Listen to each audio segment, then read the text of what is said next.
오늘 우리에게 주신 하나님의 말씀 에스겔 44장 1절로 14절까지의 말씀입니다. 그리고 그분은 나를 동쪽을 향해 난 성소 바깥문 방향으로 다시 데리고 갔다. 그런데 문이 닫혀 있었다. 여호와께서 내게 말씀하셨다. 이 문은 닫혀 있고 열리지 않을 것이다. 아무도 이 문을 통해 들어올 수 없다. 이스라엘의 하나님 여호와가 이 문을 통해 들어갔기 때문이다. 그러므로 이 문은 닫혀 있을 것이다. 오직 왕만이 그 안에 앉아서 여호와 앞에서 음식을 먹을 수 있다. 그는 통로의 현관 쪽 문을 통해 들어올 수 있을 것이요 나갈 때도 같은 길로 나갈 것이다. 그러자 그분이 성전 앞 북쪽 문을 통해 나를 데려갔다. 내가 보니 여호와의 영광이 여호와의 성전을 가득 채우고 있었다. 그래서 나는 얼굴을 땅에 대고 엎드렸다. 여호와께서 내게 말씀하셨다. 사람아, 내가 여호와의 성전에 대한 모든 규례와 모든 율법에 대해 내게 말하는 것 모두를 내 마음속에 잘 간직하여라. 내 눈으로 똑똑히 보고 내 귀로 잘 들어라. 성전의 모든 입구와 성소의 모든 출구에 대해 주의해야 한다. 반역하는 이스라엘 족속에게 말하여라. 주 여호와가 이렇게 말한다. 이스라엘 족속아, 너희의 혐오스러운 일들은 그것으로 충분하다. 너희가 마음과 몸의 할례를 받지 않은 이방 사람들을 데려와 내 성소 안에 있게 해서 내 성전을 더럽히고 너희가 내게 음식과 기름과 피를 바쳤으니 너희의 모든 혐오스러운 일들로 인해 너희가 내 언약을 깨버렸다. 너희가 내 거룩한 물건들에 관한 의무를 지키지 않았다. 도리어 너희는 사람을 더 너희 대신 내 성소를 지키게 했다.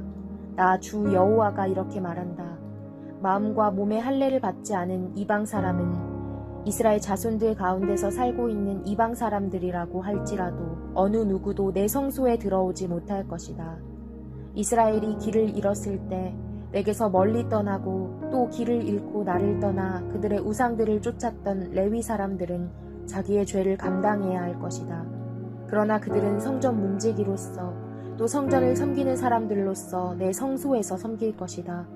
그들은 백성들을 위해 번제물과 희생제물을 잡고 백성들 앞에 서서 그들을 섬길 것이다. 그들이 우상들 앞에서 백성들을 섬기고 도리어 이스라엘 족속이 죄에 빠지게 하는 걸림돌이 됐기 때문이다. 그러므로 내가 그들에게 대적해 손을 들어 맹세하니 그들이 그들의 죄를 감당해야 할 것이다. 주 여호와의 말이다. 그들은 내 제사장으로 내게 가까이 오지 못할 것이고 내 거룩한 물건 어떤 것이나 내 지극히 거룩한 제물 가운데 어떤 것도 가까이 하지 못할 것이다. 그들은 그들의 수치와 그들이 자행한 혐오스러운 일들을 감당해야 할 것이다. 그러나 내가 성전의 직무와 모든 시중과 그 안에서 해야 할 모든 일을 그들에게 맡길 것이다. 네, 여러분 문제 먼저 풀도록 하겠습니다.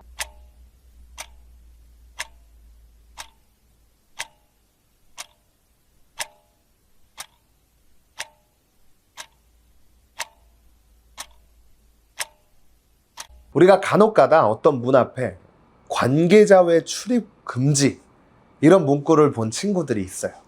그런데 오늘 말씀 제목이 약간 그런 느낌이죠. 하나님 외 출입 금지. 마치 중요한 장소에 아무나 들어오지 못하도록 관계자 외 출입 금지라고 써붙인 것처럼 보입니다. 오늘 말씀을 보면 하나님은 에스겔 선지자에게 성전 동쪽 문에 대해서 특별한 말씀을 하십니다. 그리고 그분은 나를 동쪽을 향해 난 성소 바깥문 방향으로 다시 데리고 갔다. 그런데 문이 닫혀 있었다. 여호와께서 내게 말씀하셨다. 이 문은 닫혀 있고 열리지 않을 것이다. 아무도 이 문을 통해 들어올 수 없다. 이스라엘의 하나님 여호와가 이 문을 통해 들어갔기 때문이다. 그러므로 이 문은 닫혀 있을 것이다.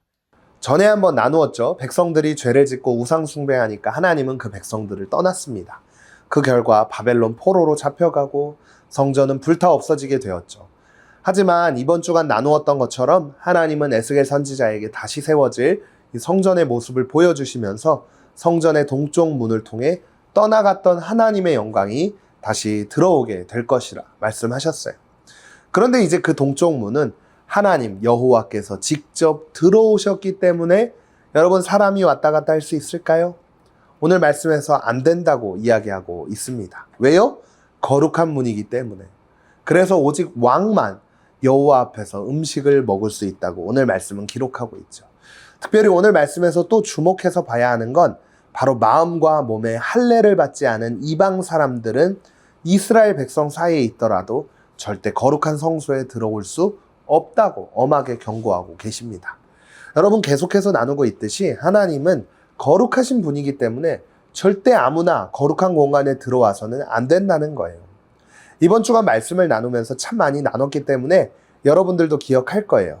어쨌든 거룩하신 하나님과 함께하기 위해서는 거룩해야 한다는 것. 이것을 오늘 말씀을 통해 또 다시 기억해야 하는데요. 특별히 여러분, 오늘 이 말씀 속에서 전도사님이 강조하고 싶은 게 있어요. 거룩함을 날마다 이루어 가야 한다는 거예요. 날마다 회개하는 거 중요합니다. 그런데 회개했다면 거룩한 삶으로 돌이키는 것도 중요하다는 거.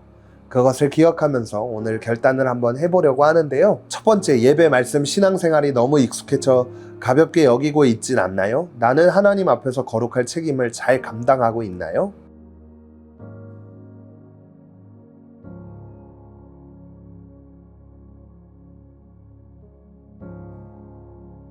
오늘도 말씀을 기억하며 함께 기도하겠습니다.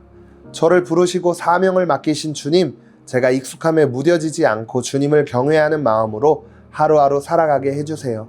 예수님의 이름으로 기도드립니다. 아멘.